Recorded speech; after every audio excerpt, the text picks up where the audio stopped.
I'm Mr. Ike. I process Gary. I'm into Gary production.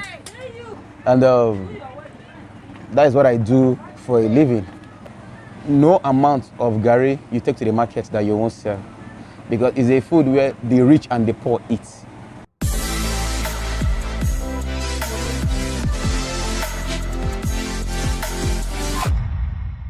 I was doing this business with someone else before, and when I went back to school to further my education, things were not moving fine and I have to return back. Then that was when I now stood on my own to get the business being done. So for like 10 years now, I've been in the business. NNPC, I worked with them before. I did some work for them as a trainer. Yeah, I train most of their staffs, their workers, and I give them some health talk, and I place them on health, the area where things you eat, what to eat, and when to eat them. Gary business is a business that it's like crude oil business. It's a business where from cassava himself, from the cassava peel, the cassava starch, the water of the starch, everything about cassava is productive. Everything about cassava. We can get animal meal from cassava. We can get starch from cassava. We can get chemical from cassava. We can as well get food from cassava. We can as well get manure from cassava. Now, if other youth can work the way I'm doing now, I believe in the next few years to come, we'll be looking at the oil sector or the government, we won't be looking at those areas. We'll look straight on Gary business, because Gary business can give us what we want. My experience and my challenge in this business, in this work, is a work where you need to get hands to join you. You can't do it alone. And getting people to join you, you need fund, you need money to make people work, because you got to pay them. And the challenge we're having in it is most times the farmer comes to sell for you, and because you don't have the money to pay them, they move away. And at the same time again, the people who work for you, just because you don't have money to pay them for the ones they did for you, you won't see them again. So those are the challenges we have been having. And when you finish your production, taking it to the market again is a big problem. They will start pricing it low, that what you spend in it, you can't achieve it. So that has been the challenge we're having in the business. Before we start the Gary processing, we go to the farm, we'll see the cassava, then we'll check if it is one being farmed for 1 year plus or 2 years. So if it is one being farmed for 2 years, you spend more to get that kind of cassava, because the cassava himself is already mature to give you good Gary. Then in the course of that, we engage the farmers to uproot it in a vehicle, in a van, that is pickup, to bring it down to the factory. And in that period, we engage some boys to do the work, which we pay them. Then when we get to the factory, we engage the women to peel the cassava. After peeling, they wash the cassava and we grind it to turn it to cassava mash. And this period, we pay them again to do this process for us. Then after that, we go into drying, where we press out the water out. And some of these women, they do this work and we pay them again. Then from the pressing, we go to frying. Then from frying, then we take it to the market. No amount of Gary you take to the market that you won't sell. Because it's a food where the rich and the poor eat. You understand? But the challenge we are having is moving them to where the consumers are. Because the consumers are the ones that will tell you how good and how well the Gary is. Now, most times, the people who move it to us, they charge us much. That when we get to the market, the consumers cannot buy. Because we got to add what we spend moving it to the market. In the area of peeling, in a pickup load, we use as minimum of 40 persons to produce one pickup of cassava, that is peeling. And in the course of frying, in that the same pickup we use 40 persons, we use no less than 6 to 7 persons to the frying. Yes. What led to this was, one, the people who produce the cassava. As I said earlier on, we use workers 40 to peel and we use like 7 to fry. But because of the expenses involved in it, we dropped to 20 persons to peel the pickup of cassava, and we use like 3 or 4 to do the frying. And because we drop our workers, we're unable to produce large scale. So, and that started affecting the market, because by the time you run all these expenses on the cassava and you take it to the market to sell, if you're unable to make your money, you won't be able to return back to the market again. So that was the challenge we were having. And in those days, in then, 90, 20, 2000, the market were a bit normal, because as soon as you finish your products, the customers are already on ground to buy. But these days now, because of low quality and the challenges of financial support, we're unable to beat the market. The government had to eat, because most times we don't have much land. First of all, let me use that word, the land to farm. We don't have lands to farm, which is one. And secondly, the support we need from the government in terms of fertilizer, man support, to get this work being done are not on ground again. So it has really affected the business. The way government is going now concerning agriculture in Nigeria, if the government can still maintain this standard or do more, I believe we will go round in the world.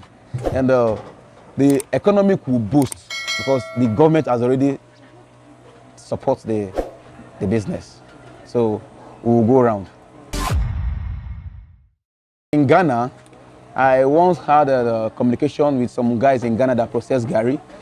The way they process Gary in Ghana and the way we process Gary here are not the same.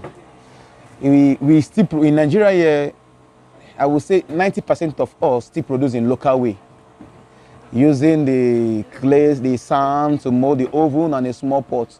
But other countries, they use industrial fryer, which can take half pickup of cassava in a section. So in less than 4 to 5 hours, we should be able to produce not less than 2 pickup of cassava. So if government can assist us to go for the industrial grinding machine, industrial extractor, industrial fryer, I believe we will do better. And that is why, as you can see from the previous videos and the shots we took, you can see the women frying with a small pot on top of a clay sand and some firewood under. So in that way, we'll be able to cover the markets in town. First of all, if government can assist us on this, I believe job will be all round, because one, by the time we the producers produce, the graduate or people outside lack of job can come and move it from us and take it to other country, and in that way they will be able to make something for themselves. And we have different kind of Gary. We have the yellow Gary, we have the Ijebu Gary, we have the white Gary. Now the yellow Gary is the one we do with oil and all that. So if government can assist us in that way, I believe there will be job in the country. In cassava I still do animal meal. I process animal meal, which I have them on ground. I process, like from the animals I want to mention, pig, goats, cow, chicken, fish, I process their meal.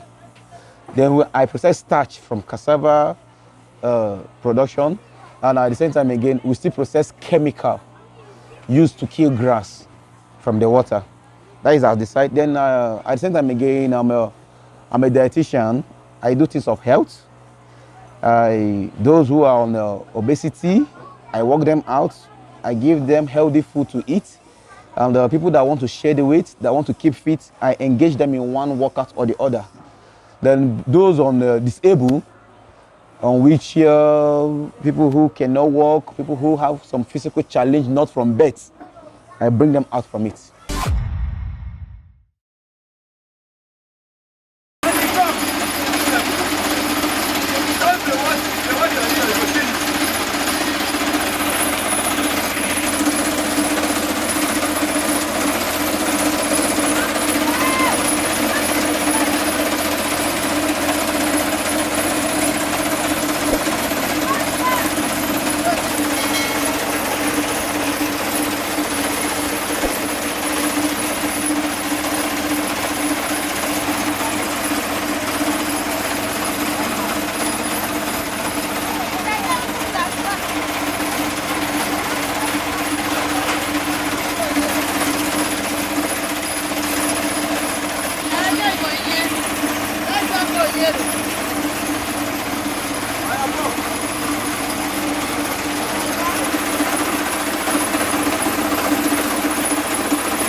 Where my phone?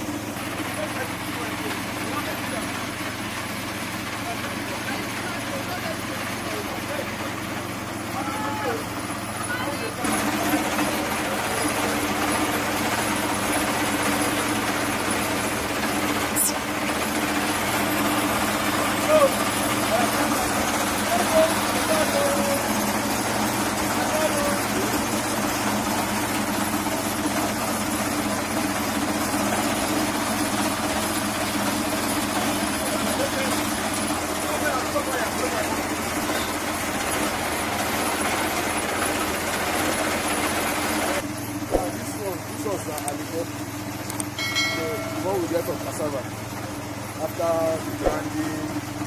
Sit down, do it properly here. No one will finish it.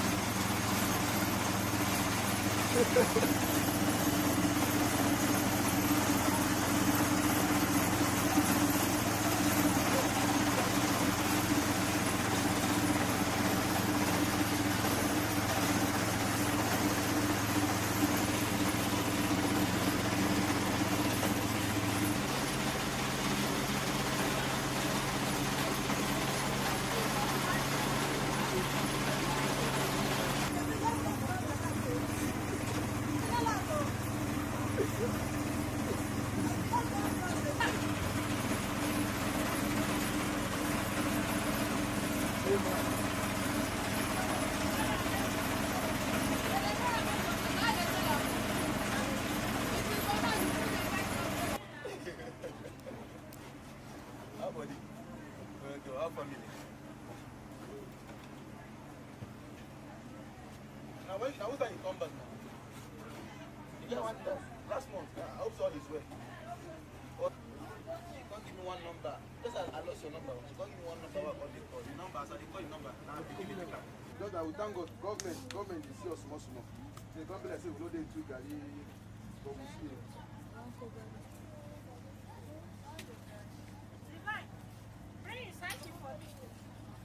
Who wants what? Plus, they more than 3 well.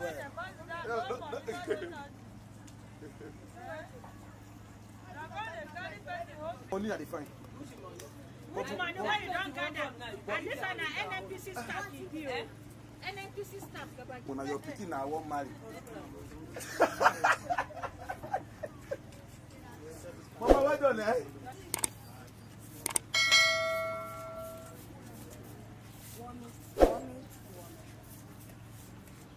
That boy.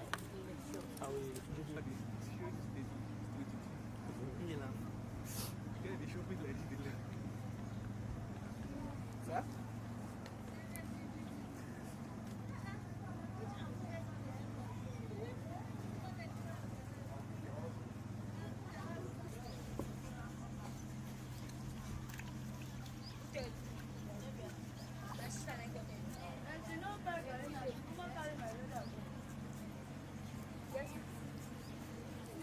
You know, when they don't see you wear suit, they will come to say you don't know cassava. No matter this is ready for town where they look poor boy. No, I bet I know they bring. Now all vice versa. So now two sides there. Now two sides there. They know they bring. You see now, you know what you make a marry. Which time I don't go bring? Wait.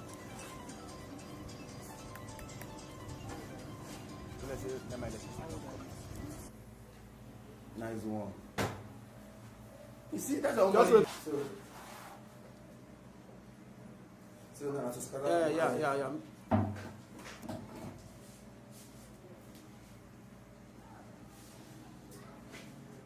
Mama, this.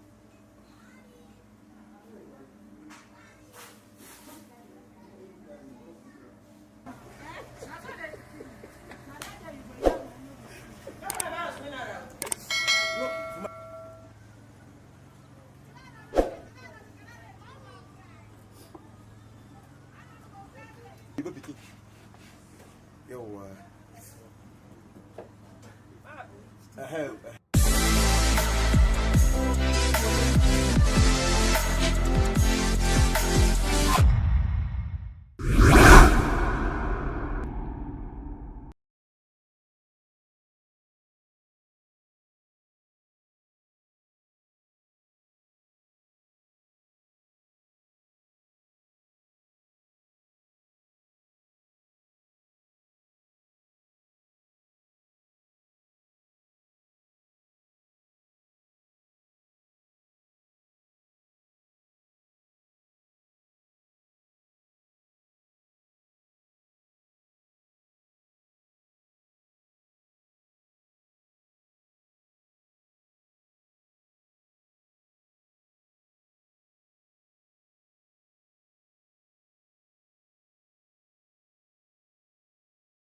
foreigners respect our culture than we in Nigeria.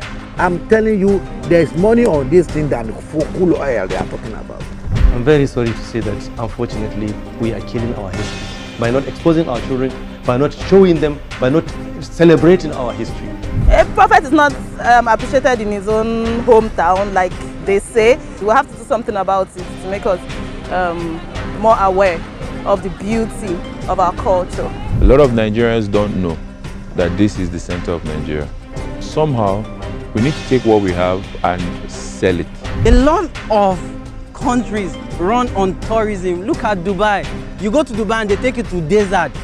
Then you go and play with sand. I don't understand. While in Yobe here, we have those things. See, Nigeria is losing a lot.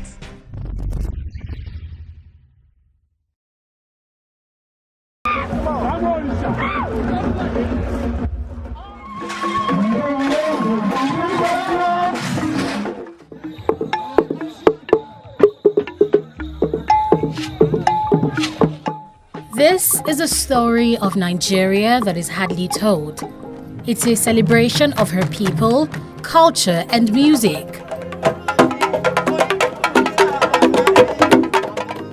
The world calls Nigeria the giant of Africa, but almost 200 million people call her home, thus making her the most populous country in Africa and the 7th most populous nation in the world. Nigeria is also Africa's biggest economy, ranking 1st in Africa in terms of agricultural output and 6th worldwide. Also, Nigeria is the largest producer of oil in Africa and the 11th largest in the world, with over 37.2 billion barrels of oil reserves. But is Nigeria really worth the hype? Can she be regarded as one of the most fascinating countries on the African continent with abundant human and material resources?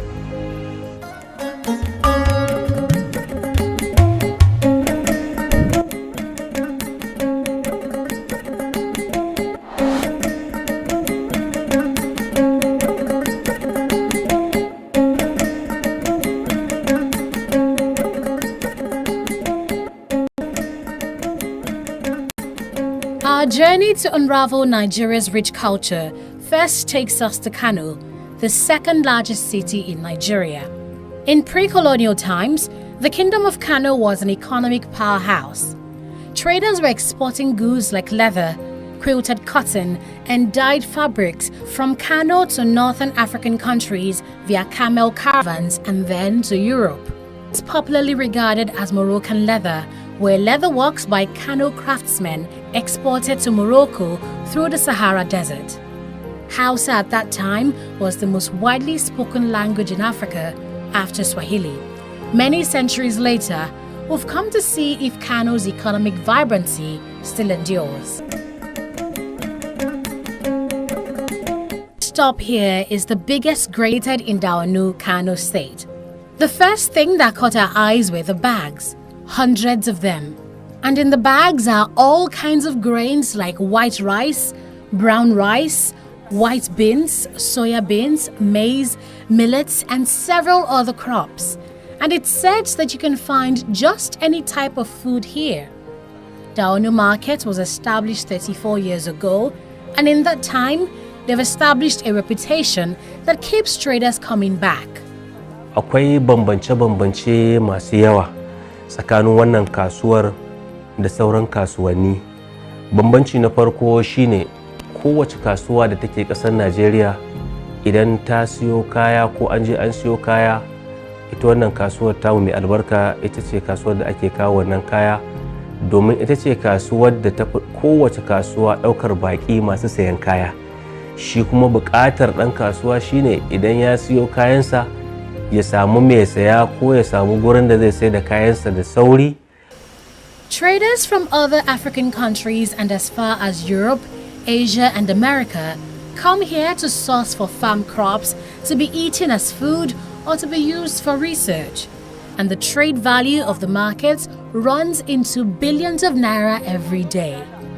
In ka siyo, nan za ka kawo ka samu mai saya cikin kwanciyar hankali, yanzu za a saya, yanzu za a baka kuɗinka, da wannan kwatanta gaskiya da 'yan kasuwar Dawanau suke yana daga cikin matakin farko da ya kai wannan kasuwar matsayi da take a halin yanzu.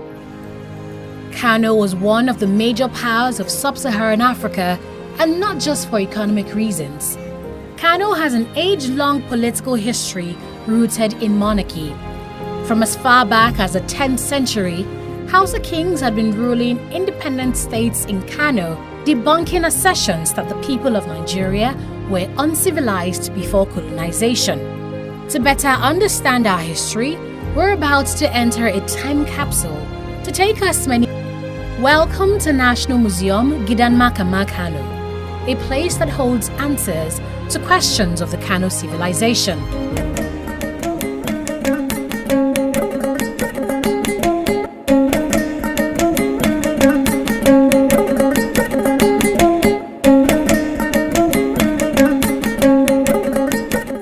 In 1442, the 17th king of Kano, King Abdullahi Barja, built this structure as a residential complex for his grandson. When Barja's grandson later became a senior councillor in the king's palace, or Makamang Kano, the house came to be known as Gidan Makama Kano, meaning House of the Senior Councillor. When the British came in 1903, they conquered Kano and they took over Kano in 1903. And when they took over, having seen the historical significance of this house, it was declared as national monument in 1959. And it was divided into 3 parts. The first part was converted to a museum, declared open to public in 1985. And the second part was given to the Makamang Kano. And the last part of the house, they established an elementary school, now Gidan Makama Girls Junior Secondary School. Our visit here coincided with the excursion tour of Hannan International College. One of the teachers tells me the students are here because of the need to learn about the history of Nigeria and to better appreciate our identity. I'm very sorry to say that, unfortunately, we are killing our history by not exposing our children, by not showing them, by not celebrating our history, by not, showcasing what we have. Look at history of 700 years, 800 years, 400 years. Look at this building that's been standing for over half a millennium. And it's still standing and it's magnificent. This is local indigenous technology, indigenous knowledge. So it's something that we really need to revive. Since Gidan Makama Kano became a museum 59 years ago in 1959, tourists from all over the world come here to see the wonders of ancient Kano, like weapons of war, royal attires for the Durbar festival, musical instruments, and even a vintage experience of what a traditional room in Kano looked like.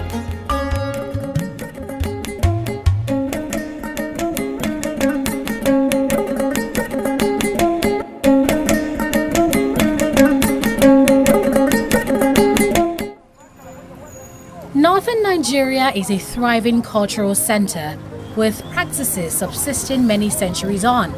An example of this is pottery, one of the oldest forms of art. At this pottery market in Kano, traders display an array of rainbow-colored pots that have not just an aesthetic appeal, but also a functional purpose. They are used as vessels to serve dishes or store water. Abdurrahim first mixes clay with sand, rolls it into a ball, glazes it with ash, and then molds it into his desired shape. He learns the art of pottery making from his parents, who learns from his grandparents. From his earnings as a pots maker, he has trained 13 of his children to university level. Wato kamar wannan sana'a tamu, sana'a ce na gaya ma wata ci gaba sosai. Wayannan mutane daga ƙasa suna zuwa su saya, su tafi da shi su ma su yi sana'a su ci riba su sassayar ga jama'a. Kai wannan abun har Saudiya ake kai shi. A takaice kenan. Nan ba a ta Maiduguri, Gombe, Kaduna, Bauchi, ina ne ga sunan da masaya ko daga ina. One of the reasons why pottery is so popular in northern Nigeria is that it has a unique cooling feature. Water stored in the pots becomes as cold as though it was refrigerated, making it an ideal choice for storing water in a region that's the hottest in Nigeria. If I carry you go banana, my guy, you go love Lagos. After days on the road, we arrived Lagos, the city that never sleeps. There are more people in Lagos than there are in Kano, Port Harcourt, Abuja, Aba, and Ibadan combined. It's a whopping 23 million people. Lagos is famous for being fast-paced and its residents regarded as street smart. A popular food here is agege bread. For millions of Nigerians, agege bread is a quick breakfast, a heavy lunch, and a late dinner. Agege bread is unique for its soft texture and delicious taste, but it's often unbranded. So we set out to trace the origin of agege bread, and we were led to factories in the Agege suburbs of Lagos. At this bakery, bakers work in a fast-paced environment, mixing flour and other ingredients, milling, scaling, molding it into shapes, leaving it to rise, and baking at a specific temperature. When the bread is ready, it's removed from the oven and is ready to be sold and eaten hot. Agege bread in terms of quality, superb. In terms of quantity, superb. In terms of price, something. There is no problem. Agege bread is a staple food. No bromate added to it. This is just simple and pure. Gbogbo ayé ló fẹ́ràn bread agege àtẹwà gan-an. Bread wá dáa púpọ̀ torí wípé kò ní bromate nínú. Bread is not a traditional Nigerian food. So how did it become so popular in the country? Oyeyemi Shitu comes from a family of bread bakers. His father began selling bread made by foreigners who lived in Nigeria as far back as the 1960s, and he has since passed the business to his children and grandchildren. Having been in the business for decades, Shitu was in the perfect position to explain how Nigerians came to love agege bread.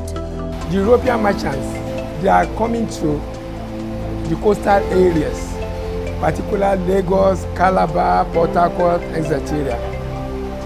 So that when they came with remnants of loaves of bread from the crew, from the Navy crew, from the ship.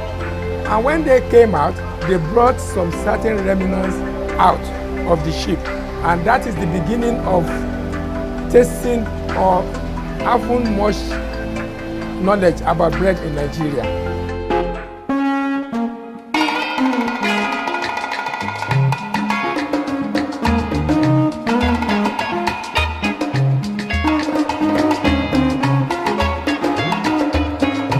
The bright sunshine of Nigeria makes me to believe that all over the world there's no place like Africa. For Nigeria is my home. Another widely consumed food in Nigeria is yam. It's a versatile food that can be eaten fried, roasted, boiled, pounded, or grinded into flour and used to make a dish called amala. In southwest Nigeria, amala and ewedu soup has been watering mouths for centuries.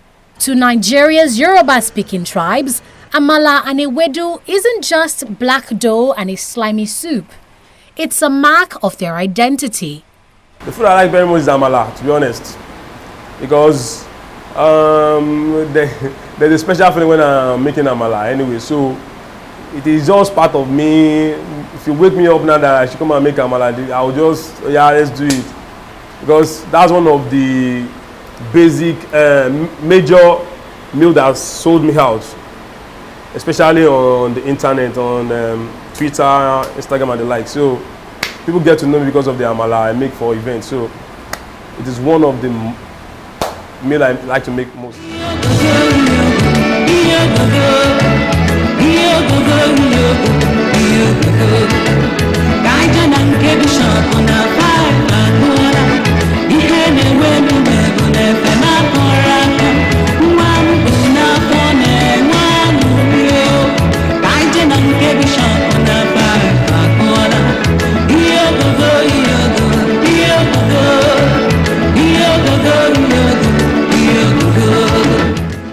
ewedu is to the southwest, is bitter leaf soup or onubu to the southeast.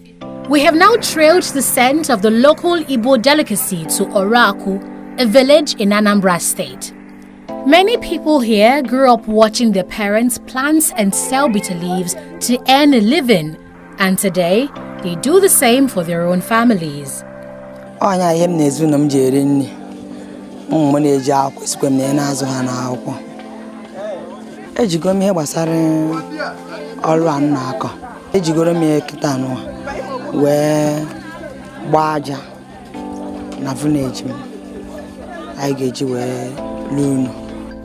Stanley is a bitter leaf farmer. He cultivates this 8th plot of land, and once it matures, he harvests it, soaks it, and takes it to the river where workers process the leaves the traditional way by squeezing hard to remove the bitter taste, a process that may last for hours. This is our business. This bitter leaf, we don't have season. It's not seasonal. It's only that during this, as we are in rainy season now, during this rainy season, the work is lesser. The work is lesser because you don't have to irrigate the farm. You don't have to water the farm. Rain fall constantly. But what makes it different from the dry season is that during the dry season, you use your water pump, you use our pumping machine, yes, to pump water in the farm. But the work during that dry season, it pays more than this rainy season because that is when you get the fruit of your labor. All that we labor during this rainy season is during the dry season that you get your money back. Bitter leaf soup is not only eaten as a delicacy among the Igbo-speaking tribes in Nigeria. Its extracts are also used to manufacture medicines, and the leaves are in high demand in international markets. Stanley says he exports as much as 100 buckets of bitter leaves per day to clients in the diaspora and can hardly keep up with the demand.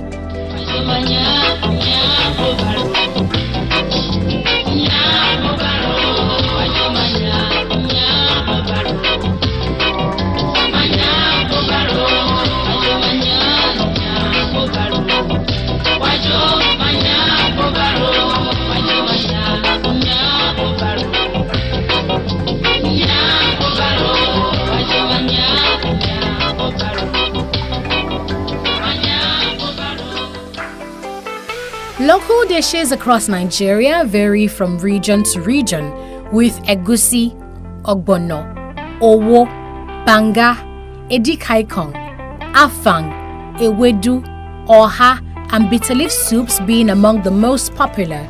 They are usually eaten with swallow, a local slang for the dough made usually of cassava or yam. 24 of Nigeria's 36 states cultivate cassava, making her the world's largest producer of the crop. And we have now come to Masaka in Nasarawa State to visit the market famed for its abundant supply of yams and cassavas. I use my cassava to produce akpu. This fufu. Yes. They use cassava to produce gari, akpu, or fufu. It's only Akwa Ibom people call it fufu, but many people call it akpu. So they use it to produce gari and abacha, and so on and so forth.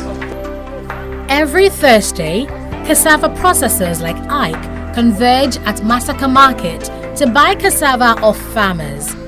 He owns a small gari processing factory where workers peel, wash, soak, and grind the cassava into a mash. The mash is then pressed hard to remove the raw starch, after which it's then sieved before the frying begins. The laborious process usually involves at least 10 persons working together to get the end product. But with a large market of gari eaters in the country, demand always outweighs supply. No amount of gari you take to the market that you won't sell, because it's a food where the rich and the poor eat. You understand? But the challenge we are having is moving them to where the consumers are. Just like bitter leaf, cassava is a multi-purpose crop. Every part of the plant, from the roots to the leaves, has both food and medicinal uses. We can get animal meal from cassava, we can get starch from cassava, we can get chemical from cassava, we can as well get food from cassava, we can as well get manure from cassava. Now, if older youth can work the way I'm doing now, I believe in the next few years to come, we'll be looking at the oil sector or the government, we won't be looking at those areas. We'll look straight on Gari business, because Gari business can give us what we want. Nigeria's strongest resource isn't in her oil or agriculture.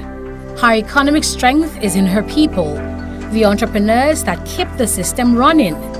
One of them is Bayo Adedeji. Bayo has been serving hot, sweet-tasting snacks to Nigerians since 2016. He owns yam plantations and employs over 30 staff at his street food business. His leverage is yam, one of Nigeria's most abundant staple foods. We have taken street vending.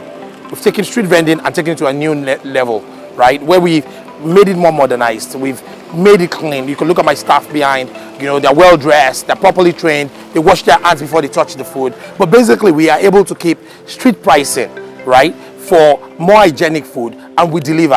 Our bikes are going to show up here now. So our customer service team is taking orders right now, and that's what all our locations do, and that's how we drive the business. Bayo embodies the Nigerian character of hard work, resilience, and entrepreneurship. With an MBA in finance, he took off with his own business, first as a shoe retailer and then as a street food vendor in 2016. Instead of you just importing stuff, we take our own local fried yam, we grow it, we transport it, we improve it, we sell it, we distribute it, and within one economy. And now we're about to export it.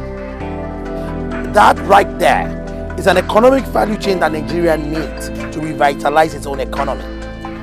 And that's what we're doing. And creating employment, and creating empowerment, and creating, a business opportunity. A person that owns our location is hugely successful. Somebody was telling me, I'm about to quit my job and do this full time.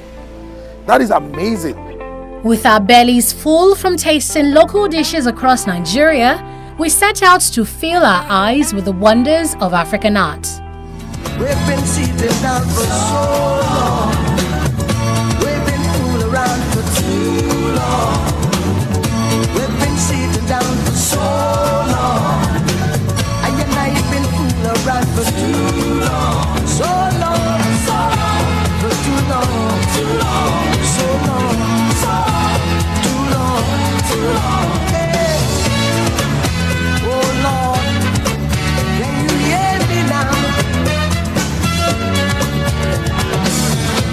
Since pre-colonial times, Nigerians have been expressing their culture through sculpture, brass and bronze casting, and woodwork. The skill with which Nigerians worked wood into multi-dimensional objects fascinated foreigners so much that they stole thousands of art pieces from ancient Benin, most of which are currently in the British Museum. Foreigners might have stolen prized artworks from Nigeria, but what they couldn't steal was the essence of her art, which has been passed on many generations to modern-day sculptors like Anthony Olofin. Our culture cannot die, and that is why I'm promoting Nigeria culture and I'm promoting African culture work, because it's an unending generation. So whatever you see in our work, we are training people so that if we are no more, they are still alive to continue. It's a continuity of the job, which we collected from our forefathers. Today we are still there, and we are training people too. Tomorrow they will still be there. So it's on an ending generation. So we promote our Nigerian culture, African culture so well, both home and abroad. At Anthony's workshop, you'll find figurines depicting everyday life, traditional gods and deities, royal figures, and animals. Through delicate carvings and painstaking work, Olofin portrays the Nigerian identity on wood and aims to restore pride in Nigerian arts. But even his best efforts are yet to pay off. Foreigners respect our culture than we in Nigeria. And I believe if our government should be able to focus on this thing, I'm telling you, there is money on this thing than cool oil they are talking about. There is money on this thing than the agriculture they are talking about. Because it's an international work. This thing I'm doing, this thing you see here now, we have some white people, they will come with their container. Are they not benefiting from it by the time they are shifting this thing to their country? But I can do all these things 10 sets. You won't see Nigeria to participate. They'll come over and buy. But you see all these white people fighting themselves. I will pick this one, loading in on their container. How many kings you get to their house and find this kind of a share? They will start going to foreign. You can imagine, they will go into foreign and buying gold share. How many senators has kind of share in their house? We have furnishers carving shares. How many of them promote it? If you go to the presidency, you will see all those foreign shares there. So they don't think that it has value. And we are giant of Africa. On this artwork, the sculpture, we are still the best. And that is why the white people respect this work. So I'm appealing to Nigeria, let us promote our culture. I'm appealing to the government, let us promote our culture. Why then do Nigerians seem to trivialize her art, while foreigners will pay any price to get it? I caught up with art connoisseur Sharon Okafor for answers. A prophet is not appreciated in his own hometown, like they say, because we see it all around us, everywhere. We don't appreciate them because they're everywhere. But when someone comes into our country, like a foreigner comes in, it's strange to them, it's new to them, so they appreciate it. It's just normal. So we have to project it, and for prosperity's sake, you know, for people coming, you know, after us, we have to try to start appreciating it so that the people after us can appreciate it. We have to do something about it to make us more aware of the beauty of our culture. Another ancient but thriving artistry in Nigeria is cane weaving. Welcome to the workshop of Donald Kane, a popular cane craftsman in Abuja. For over 10 years now, Donald has been weaving cane into chairs, tables, baskets, flower pots, you name it. His bare hands are his working tool. He carefully weaves cane into patterns to create a beautiful work of art, something he says he's proud of. This is our background, this is what we do for a living. Our forefather, they did not sew it out like other Africans did. So we will not do the same thing. We have to hold our rights because this is what they taught us before they're gone. So if we hold our rights, we use it to grow our own children. Donald's colleague shares the same view. He's more pleased with the fact that materials required for the job are sourced locally, especially from Edo and Delta states. This one is natural. This one then they go say they go bring out. Now only we dey do it by ourselves. They bring out for this our bush. But for this our bush one we get here. Now we dey get out for this one I be the thing when grow up for this our source. For the material grow up here, we know they go buy it for market and for bush they go buy it. That's why make us say this Africa. That's why I prefer to do this one. Because it's different, all those furniture, all those things. But this one is natural. Because this is Africa based.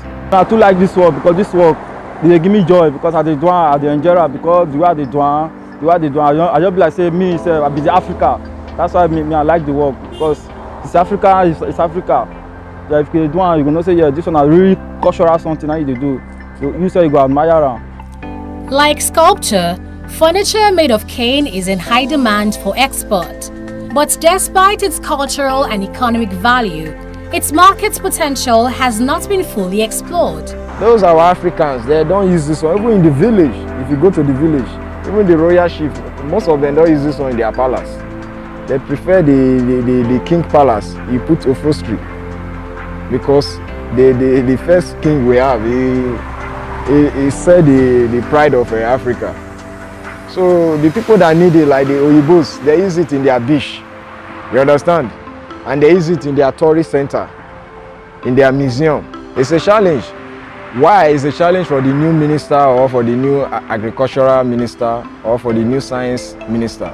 to develop those ideas and for the government to know that these things, if you don't need them, then you sell it out. If you know you cannot use them, don't let them useless here. You give people that want it so that I can make use of it, because the world we are, there's no idea is waste. Modernization seems to be a big influence on how Nigerians perceive what is truly ours.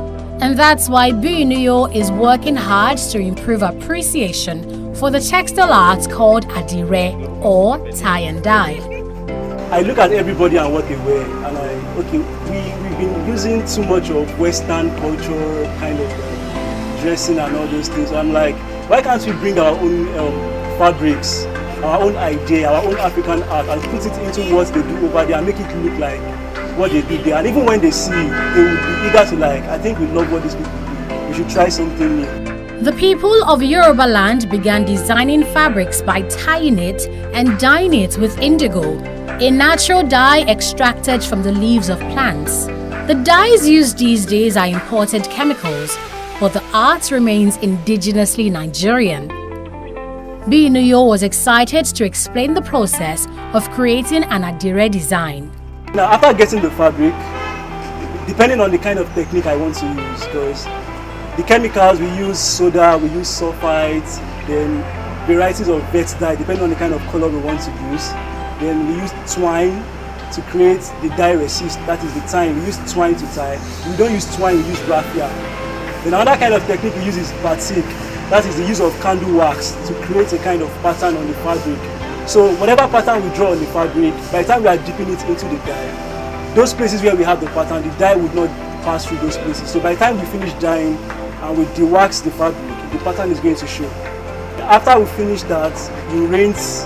After rinsing off, we rinse the first time and the second time.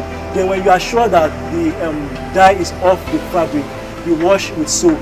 Then after washing it with soap, I use comfort conditioner to take out the smell, because you won't like it when you are wearing a very nice fabric and you have the odor of dye smelling all over it. It doesn't look nice. Because even by the time you pattern, you'll be like, greater general you understand. Sorry, I used the Yoruba language. So I use comfort conditioner to take out the smell, and I iron, then I package it, then I deliver. Beauty, they say, speaks for itself.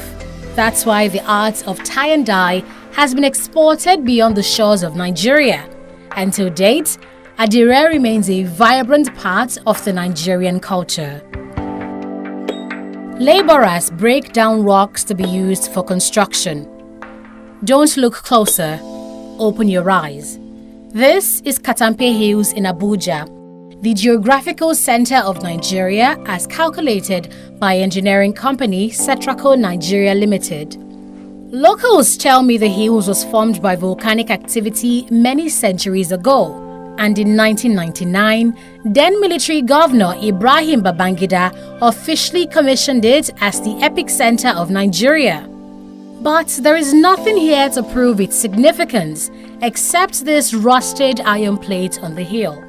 In fact, rather than being regarded as a tourist center, Katampe Hills is slowly being chipped away. When you don't know the value of what you have, they say that abuse is inevitable. So to them, this is just rocks and a means to an end. So they can break these rocks, use it for buildings and all of that. What we should be advocating for is the preservation of some of these sites. You understand? They don't know any better. They are just doing work and they are being paid for it. You understand? Because to them, this is just rocks. I feel that if they are being sensitized and the awareness is created and people know that this is a tourist site. In all other parts of the world, most of these tourist sites are preserved. You understand? So hopefully we can, get to that point where we can create some sort of security and some sort of preservative measures for the tourist sites that we have. Perhaps the first challenge Nigeria faces with tourism is little or no information about our tourist sites. Henry Orji has been taking pictures here for about 4 years now, but he didn't know that he's been shooting at the center of Nigeria all the while until we told him. And because of this ignorance of what we have, Nigerians contribute billions of dollars to the economies of other countries in search for tourist attractions, thus undervaluing our own tourism potential and hurting the economy. Look at Dubai. Everybody is wanting or clamoring to go to Dubai. And Dubai just have oil, but then invested in tourism. Dubai don't even have these natural monuments that we have. Most of their tourism are artificial. You go to Dubai and they take you to desert. Then you go and play with sand. I don't understand. While in Yobe here, we have those things. We have those sand there. I don't understand. See, Nigeria is losing a lot. And I tell you, the moment we start opening our eyes to the tourism potentials in Nigeria, that time we'll start investing in our youths. That time we'll start investing in Nigeria. Stakeholders have repeatedly called on the government to promote Katampe Hills to befitting standards. But the call seems to be falling on deaf ears, despite its money-spinning potential. If I say to you now that there is a restaurant at the center of Nigeria, everybody would like to go to that restaurant. Imagine they built a restaurant here, or they created some little chalets around here, just so that when foreigners come in, there are other things other than just, because I feel like if you just climb there, the only thing that you see is the view, really. But that's all. It's not like the view is the greatest view in the world, but I feel like there's so many things that the government can put in place. Like I said, restaurants, maybe hotels, maybe playgrounds, whatever it is, just to beautify the places, and also somehow pump some of our resources in terms of finances into these tourist places. We definitely, maybe not now, but in the nearest future, we will be reaping from it. Tourism has the potential to involve everybody because the tourism market is big. It covers food, it covers transportation, it covers everything, security. Even cameramen would do a lot of things. Craftsmen. Tourism is big. It's big. It can employ. See, Nigeria alone can run on tourism and everybody will be happy. Since Nigeria has so much economic potential, why are her people poor? Since pre-colonial Nigeria had successful empires and kingdoms, why is her government below par? Since her history is so great, why aren't her people proud of her present? The answer is so simple that Nigerians echo it with one voice. Our leaders. Selfishness. The leaders. Our government. Corruption. Lack of employment. Here, the popular belief is that government officials extort the masses and serve their own interests rather than the public's. This high level of corruption is probably the greatest challenge of the country, and only when her public servants abide by the true essence of service and Nigerians become awake to their obligations will Nigeria become a better country for us all.